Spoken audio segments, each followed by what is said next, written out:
Good evening. Here is the news at 9. First, the highlight. Lagos State Governor urges ECOWAS external courts to safeguard human rights, bolster legal systems to ensure easy access to justice.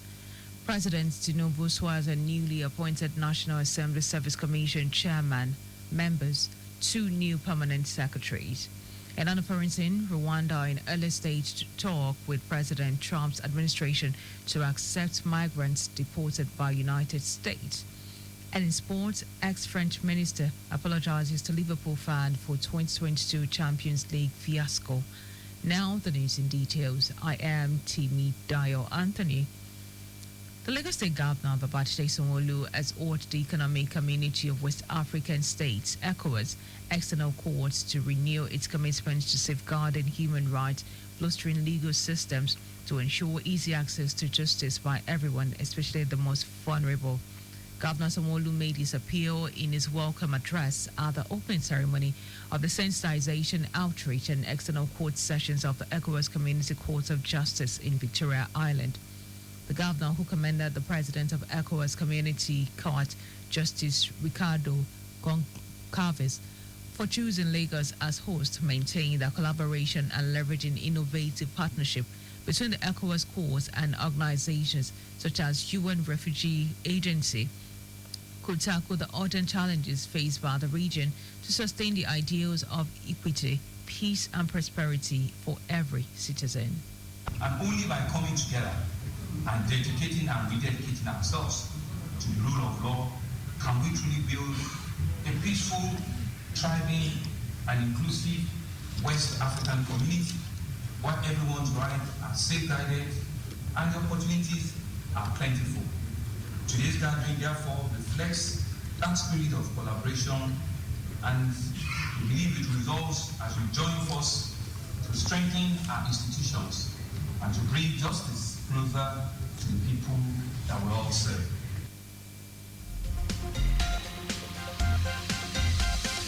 Chief Justice of Nigeria, Justice Kudirat Kekereekun, who lauded the innovation of the ECOWAS Community Court, said Lagos was chosen as the host state due to its vital hub for trade, investment, and cultural exchange, embodying the spirit of unity and progress that ECOWAS represents.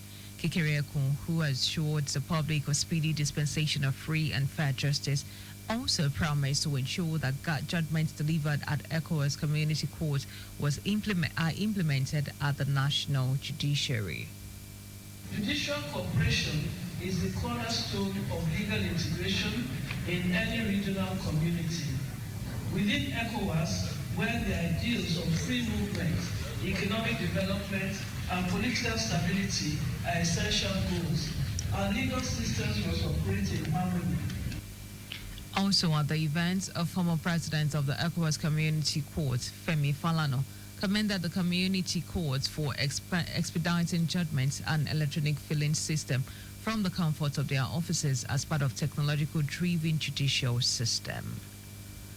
In a decisive move to solidify its smart city agenda and bolster public safety, the Lagos State government has launched a round-the-clock digitized traffic enforcement system. This cutting-edge initiative marks a significant stride in the state's commitment to leveraging technology for enhanced security, seamless business operations, and robust economic expansion.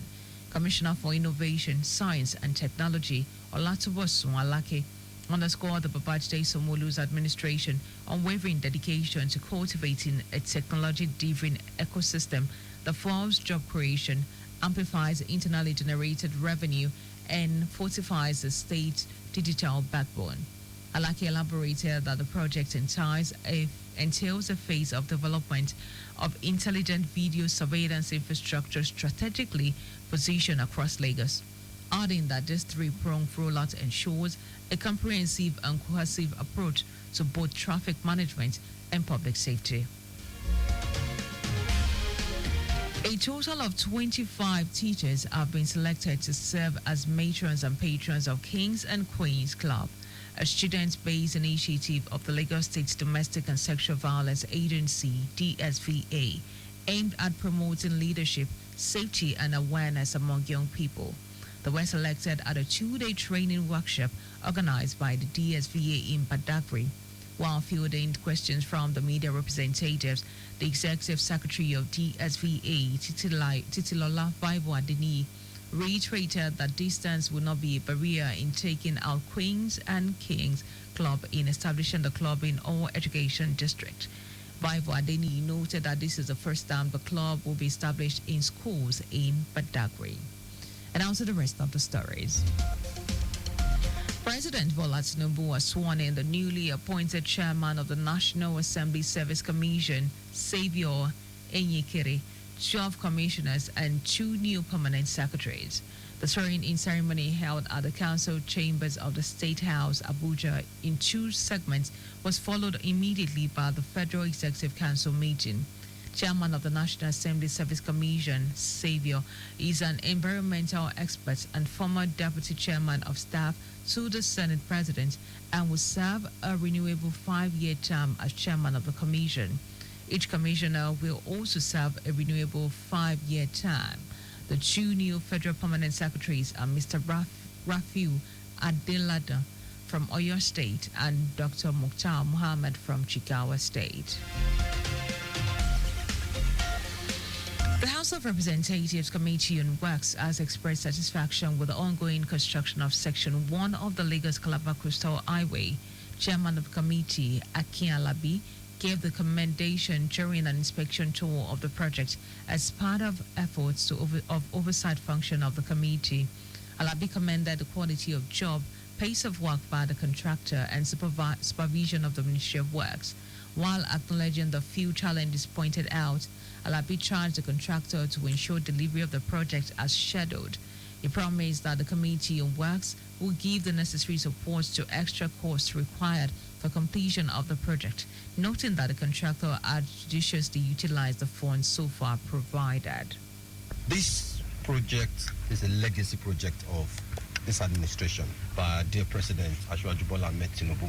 With the success of this project, it more than covers up for a lot of other inadequacies because this is going to boost virtually every sector of the economy, from real estate to tourism to transportation, what have you.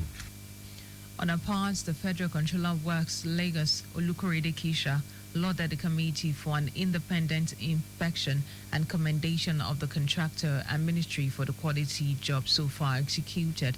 Kisha said while efforts are being made to deliver the projects as scheduled, there is need for understanding for quality work to be done, especially at the challenging points, so as to attain judicious use of the scarce resources being deployed towards the project. A pace of work is second to none. Their quality is very reassuring. Their commitment and their cooperation and their total, they are sold out to deliver this job. And we on our part, Ministry of Works, we are not resting on our oars. We check all the materials. We are in the lab together. We check all the reinforcement checks, check everything, the concrete. We take cube test every time. So, and we work with them at every sheet. Managing Director of the construction company handling the project, Danny Abd, assured the company would deliver a project to the standard envisioned by the federal government. The Lagos State Governor Babajide Sanwo-Olu has congratulated Theophilus Yakubu Danjuma and other distinguished recipients of the All Marks of Labour Role Model Award for their integrity, hard work, and legendary contribution towards the development of Nigeria and the upliftment of its citizens. The governor's message, delivered by the Secretary to the Lagos State Government, Bimbola Salu Hundeyin, during the Hallmark of Labour Foundation's 28th anniversary and Role Model Award ceremony held recently in Lagos. Governor Sanwo-Olu said the awards serve as a powerful reminder that the greatness of any nation lies on the shoulder of those who serve with honor, those whose legacies inspire generations yet unborn. He also commended the Hallmark of Labour Foundation for consistently upholding and celebrating values that reflect national pride and purpose. According to Governor Sanwo-Olu, the accomplishments recognized at the ceremony are not merely personal triumph, but embodiment of the ideals that the foundation seeks to preserve and promote. The ceremony, chaired by the former Secretary General of the Commonwealth, Chief Emeka Anyako, drew dignitaries from across the country, including the governor of Plateau and Taraba State. Over 1.5 million candidates scored below 200 in the 2025 Unified Tertiary Matriculation Examination (UTME) out of more than 1.9 million candidates who sat for the examination across the country. The statistical analysis of the 2025 UTME results released by Joint Admission and Matriculation Board (JAMB) indicated that over 420,000 candidates scored above 200. Out of the total number registered, 97 candidates were involved in examination infractions. 2,157 others were currently undergoing investigations for suspected malpractices, while 71,701 candidates were absent. In the statement accompanying the data, over 400,000 underage candidates were also permitted to demonstrate their exceptional abilities. Only 467 of these candidates achieved scores that met the threshold for exceptional ability defined for UTME, with their performance in the subsequent three stages still pending.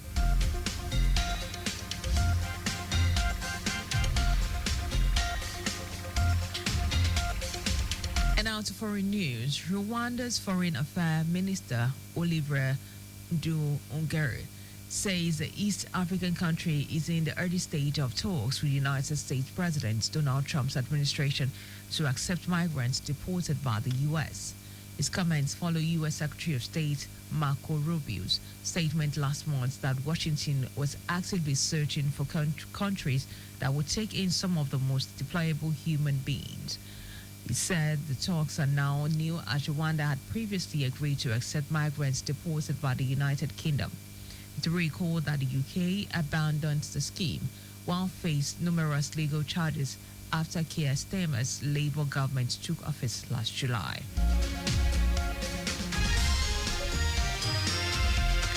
And now to sports. Ex-French Interior Minister Gerard Darmanin on Monday apologized for the first time to Liverpool supporters for the policing operation at the 2022 Champions League final in Paris.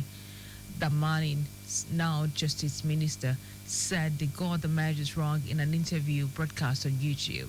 The final between Liverpool and Real Madrid at the Stade France was overhauled by the 37 minutes delay to kick off as fans struggled to access the entrance after being funneled into overcrowded bottleneck as they approached the stadium. He initially blamed Liverpool fans for the disorder and claimed many had turned up without tickets. 3 years ago, he admitted in the interview that the authorities had got it wrong. It will recall that Navy police fired tear gas towards thousands of supporters locked behind metal fences on the perimeter of the stadium. European football governing body UEFA initially tried to pin the blame on supporters arriving late despite thousands having been held for hours outside the stadium before kickoff. A French Senate inquiry later concluded that poorly executed security arrangements were the cause of the mayhem, and an independent report found UEFA bore primary responsibility for the failure, which almost led to the match becoming a mass fatality catastrophe. Now, just before we go, make sure your side mirror are intact and always use them to stay aware of happenings as you drive. You can follow us on like all our social media platforms. X at Traffic Radio 961, Facebook Lagos Traffic Radio 961 FM, Instagram Lagos Traffic Radio 961. You can also subscribe to our news and program live on YouTube at Traffic Radio 961. You can also visit our website at www.trafficradio961.ng. Did you know that under the Sanwo-Olu administration, 1,050 rural women received intensive training in boosting output in agricultural production, and the beneficiaries were given equal access to market? You can get more details on Lagos State Government's website. To end the news, here are the highlights of the major stories. The Lagos State Governor Babajide Sanwo-Olu has urged the economic community of West African states, ECOWAS, external courts to renew its commitment to safeguarding human rights, bolstering legal systems to ensure easy access to justice by everyone, especially the most vulnerable. President Bola Tinubu has sworn in the newly appointed chairman of the National Assembly Service Commission, Saviour Enyakere, 12 commissioners and 2 new permanent secretaries. We also told you that Rwanda's Foreign Affairs Minister Oliver Ndurugar has stated that the East African country is in the early stage of talks with the United States President and Donald Trump's administration to accept migrants deported by the U.S. And the sports ex-French Interior Minister Gerard Damier on Monday apologized for the first time to Liverpool supporters for the policing operation at the 2022 Champions League final in Paris. For contact with the newsroom, please send the message to Traffic Radio 96.1 FM. That ends the news broadcast compiled by Adesua Ejoyoka. I am Timmy Dayo Anthony. Many thanks for listening.